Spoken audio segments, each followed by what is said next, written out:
പ്രതീക്ഷിച്ചിരിക്കാതെയാണ് ഋതുവിന്റെ രൂപത്തിൽ മരണം വേണുവിന്റെ കുടുംബത്തിലേക്ക് എത്തിയത്.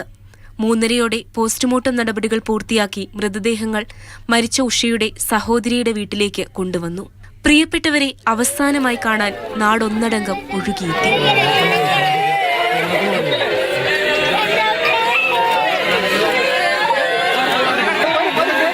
കരഞ്ഞു തളർന്ന മിഴികളുമായാണ് ജനം മൂവരെയും അവസാനമായി ഒരു നോക്ക് കണ്ടത്.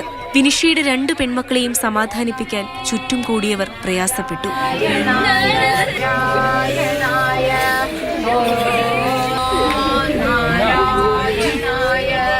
മരിച്ചവർക്ക് അന്ത്യാഞ്ജലി അർപ്പിക്കാൻ പ്രതിപക്ഷ നേതാവും സ്ഥലം MLAയുമായ VD സതീശൻ നേരിട്ടെത്തി.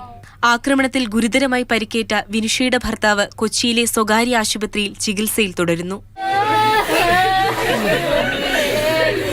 പക്ഷെ പോലീസിന്റെ മുമ്പിൽ ഇത്രയും ഉണ്ടായിട്ട് ഒരു ക്രിമിനൽ പശ്ചാത്തലമുള്ള ഒരാൾ ഒരു കുടുംബത്തെ നിരന്തരമായി ഇങ്ങനെ ഭീഷണിപ്പെടുത്തുകയും ഒക്കെ ചെയ്തെന്ന് ഇപ്പോഴാണ് പുറത്തു വരുന്നത്. അപ്പൊ എന്തുകൊണ്ടാണ് അത് അതിലേക്ക് നയിച്ചത് എന്ന് പോലീസ് തന്നെ പറയട്ടെ. 2 മണിക്കൂറോളം നീണ്ട പൊതുദർശനം അവസാനിപ്പിച്ച് പ്രിയപ്പെട്ടവരുടെ അന്ത്യചുംബനവും ഏറ്റുവാങ്ങി മൃതദേഹങ്ങൾ സംസ്കാരത്തിനായി മുരുക്കുംപാടത്തെ പൊതുശ്മശാനത്തിലേക്ക്. അവിടെ ഒരുക്കിയ ചിതയിൽ മൂവർക്കും ഒരുമിച്ച് മടക്കം.